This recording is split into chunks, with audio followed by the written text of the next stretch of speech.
Hey, I'm going to do a video of this problem that I handed out on Monday and Tuesday, and hopefully this will help those students that are having trouble getting through one of these graphing problems. Now, while this is a more difficult one because it's a fifth degree, it should be a good indication of what you would want to do um, every single time. So the first thing I'm going to do is I'm going to test for symmetry, and we do that by plugging in a negative x everywhere there is an x. And really what you're doing here is you're plugging in a -1 multiplier in front of the x. And so we're going to use the power of the term to indicate whether that -1 is going to stay and multiply the coefficient in front of it, or if it's going to go back to a +1 and multiply it by a positive. So anything raised to an odd power, any term, is going to keep that -1 multiplier by the property of multiplying negatives. -1 multiplied by itself 5 times is -1. So the -1 stays, and instead of it being a positive x to the fifth, it becomes a negative x to the fifth.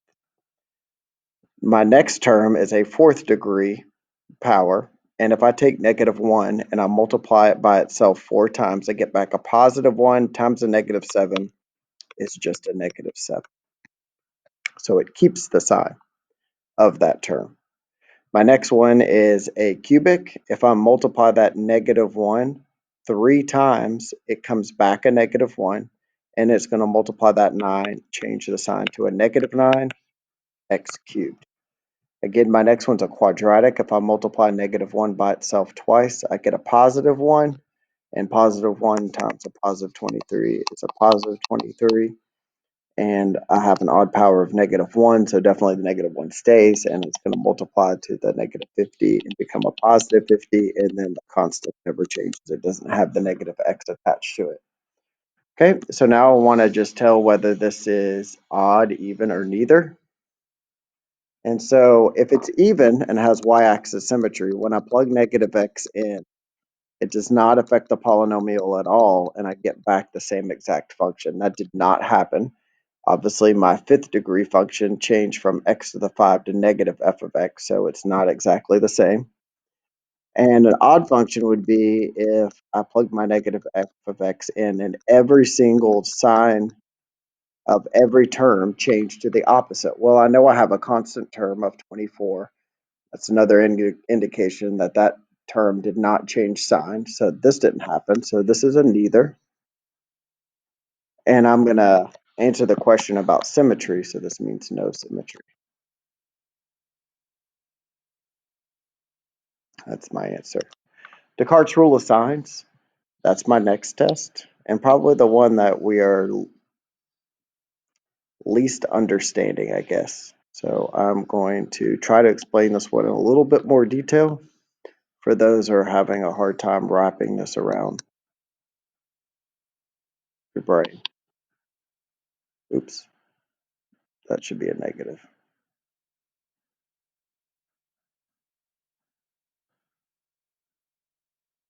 Okay, first thing that I want to say is what we're going to be doing is looking at positive and negative x-intercepts. Those are visually x-intercepts on our xy coordinate plane. We know what they look like. It's where the graph hits the x-axis. And a graph can hit the x-axis on the positive x or the negative x-axis, part of the x-axis. We also have complex solutions. Those are solutions that do not show up with respect to the x-axis.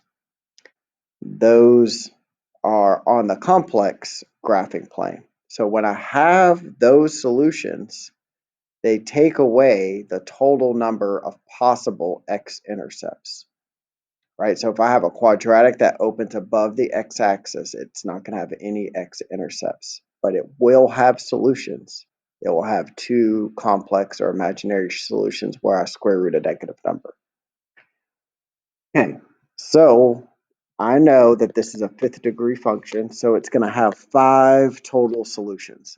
combination of real, which are my purple, positive or negative x-intercepts, plus my complex will always total 5.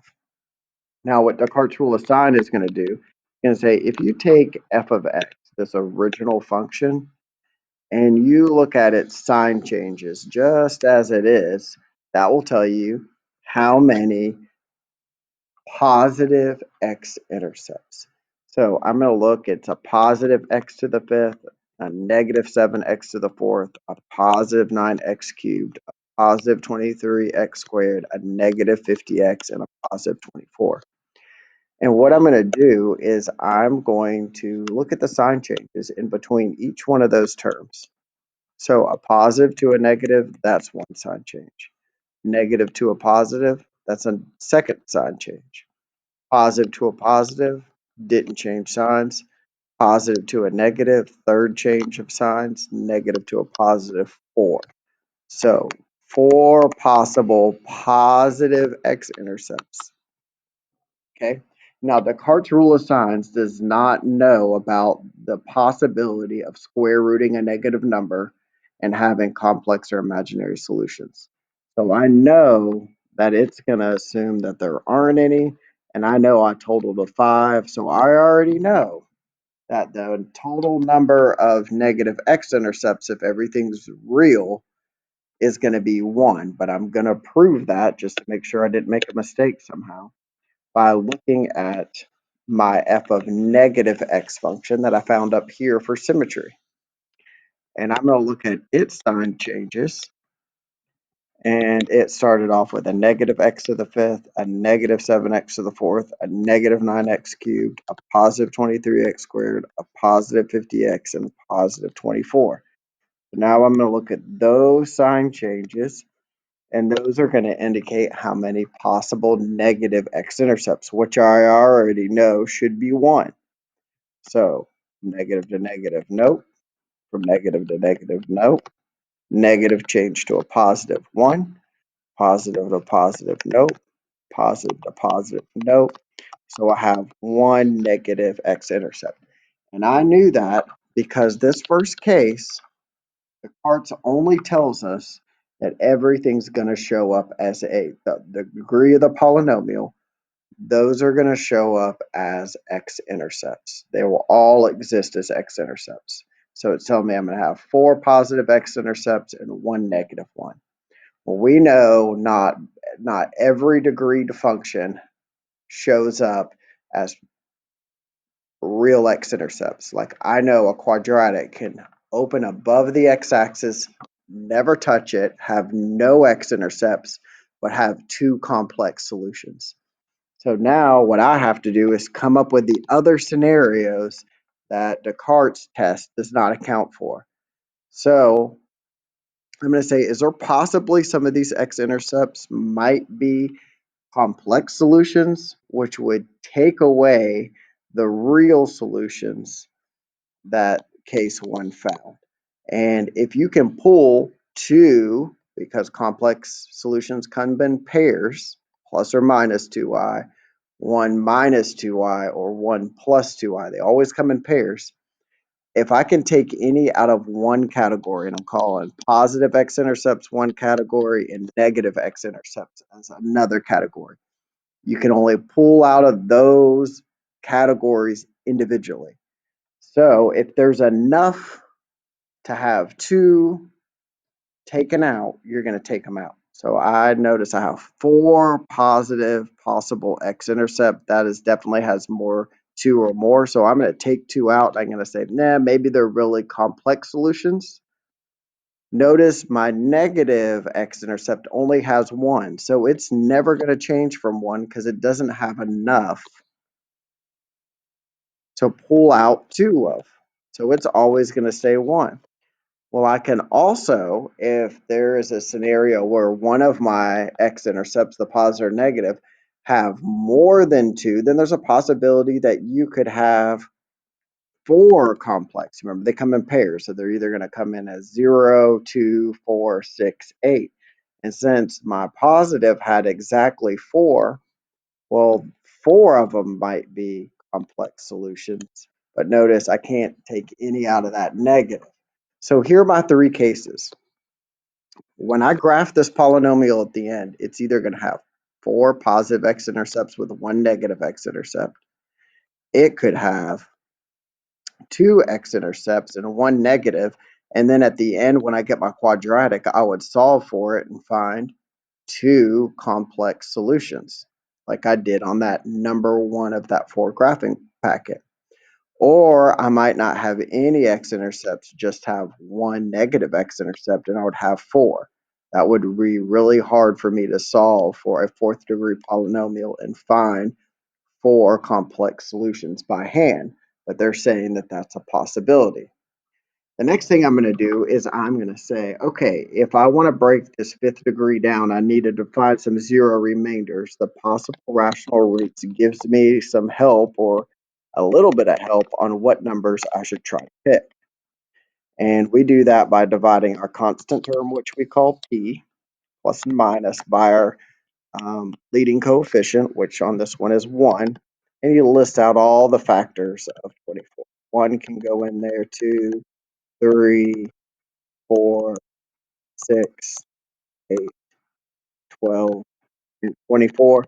My denominator is just 1, so when I divide all these numbers by 1, I'm left with all my top numbers. And on a test or anything, I want you to list those numbers out just like I did. I promise not fall out by writing those numbers over.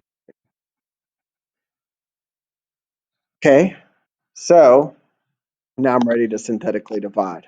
So I'm going to take my coefficients of my original polynomial, the 5th degree, I'm going to write them out. 1, -7, 9, 23, -50, positive 24.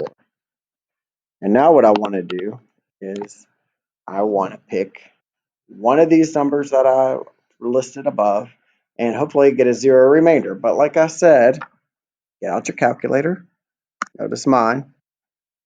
I already have put in the 5th degree, and notice I have all these x-intercepts that should give me zero remainders. And so I'm going to pick one and prove that when I synthetically divide with that x-intercept that it's going to be a factor or a zero remainder. So I'm going to pick -2. And I get -2 times 1 is -2. Add those together, -9, 18. 18 plus 9 is 27. And then I get 27 times -2 is -54. And then I get what? -31.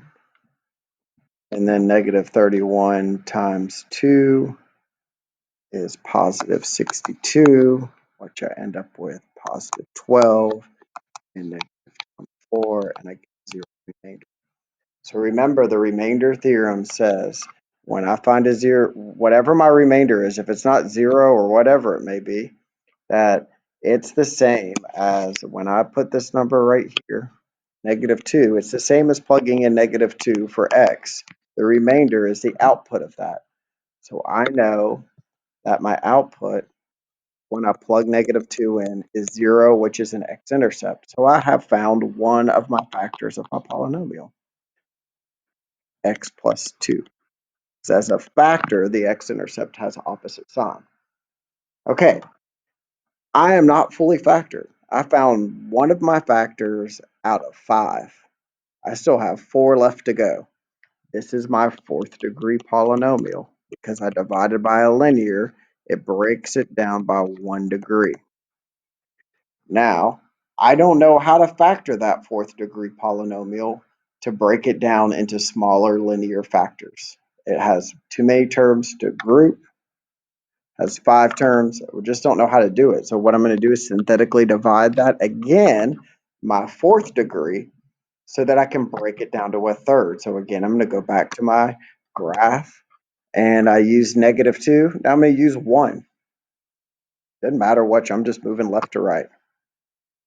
And I'm going to synthetically divide here. And I get 1 times 1 is 1, -8, -8, that's 19. And then I get a 19 here, And what do I get here? A negative 12, negative 12 remainder of 0. Okay, so now I know, because I have a 0 remainder, that also, which I already knew, I looked at my graph, that 1, 0 is a factor, is a x-intercept, so it's a factor of x minus 1. So now I've gotten two of my 5 possibles. Now, because I synthetically divided my 4th degree into a 0 remainder, and this is also the factor, and it's 1 degree less. And I look at that and I say, I don't know how to factor that. I could try by grouping, but I can quickly look and say that that is not factorable by grouping. So now I'm going to pick another number. Well, let's go back to my graph.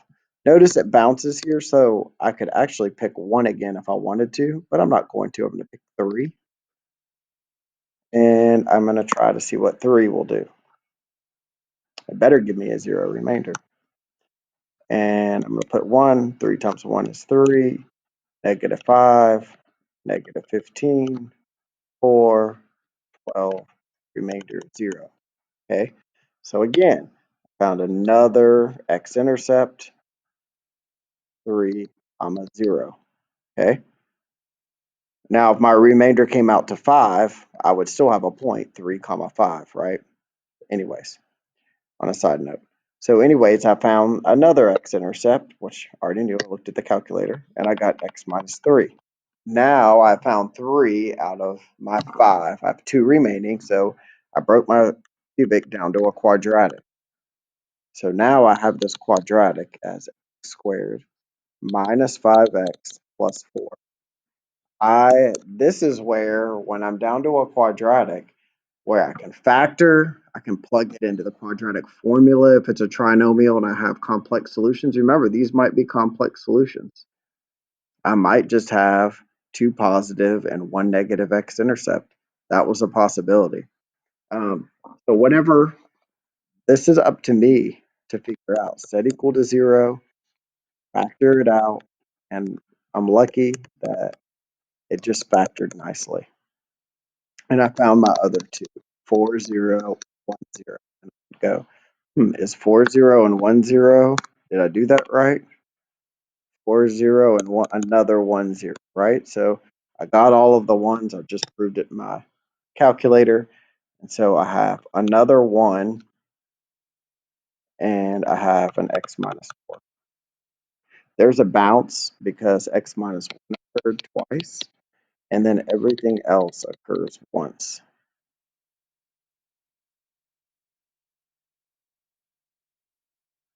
Oops. Where am I missing 4, 0? So that one's times 2. So notice I have my 5x intercepts. My constant term was 24, so it's a 0, 24 y intercept. My end behavior, the leading term was x to the 5th. That's an odd power with a positive leading coefficient of 1.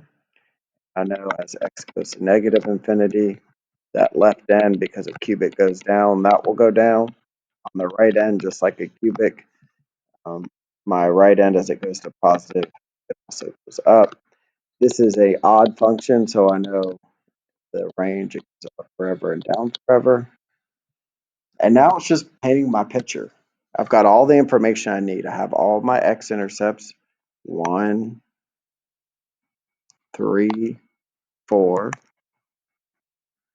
Somewhere up here, positive 24, I have a y-intercept, and I bounce at 1, and I'm just missing negative 2. So notice Descartes was right. It just happens that all my solutions were real. Number 1 won out. There were 4 positive x-intercepts and 1 negative. But remember, 2 could have happened also. When I broke that down to a quadratic, I could have been left with a quadratic that gave me 2 complex solutions, which wouldn't have been x-intercepts at all. Okay, so I know I fall to the left. So I'm going to start to the left, and I'm going to go up, and I'm going to come back down, and at 1 I bounce, And then I'm going to turn, probably have a maximum, come back down, I have a minimum, back through and end up. And then my increasing and decreasing, I just need to find these points. That one's an easy one, 1, 0. So I have 3 max or mins, and I'm just going to go to my calculator. I already have that out and ready to go.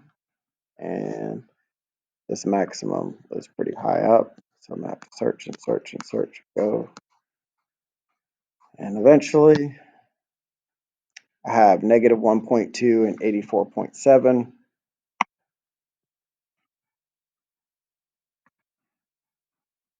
All right, it doesn't matter the value, I'm just going to estimate it on our grid.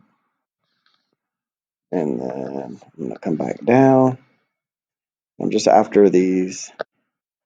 There's a max. So my max here is 2.2 and 8.7.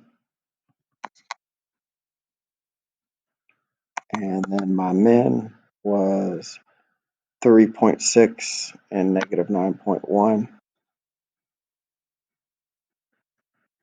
So my first arm all the way to the left right here is increasing from negative infinity to negative 0.2.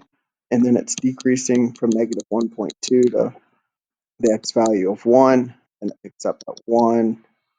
And it's increasing to 2.2. And then it's decreasing from 2.2 to 3.6. And then from 3.6 to increasing. And now I have my polynomial all put together. Obviously on your test, you wouldn't have one this hard. It would be a pretty easy one, probably a 3rd degree where you could pick some easy numbers, synthetically divide, get to the end to get to your quadratic, and then get a quick graph. And you probably won't have increasing or decreasing. So I hope this video helped if you were struggling on how do I break down a higher degree polynomial. Thanks.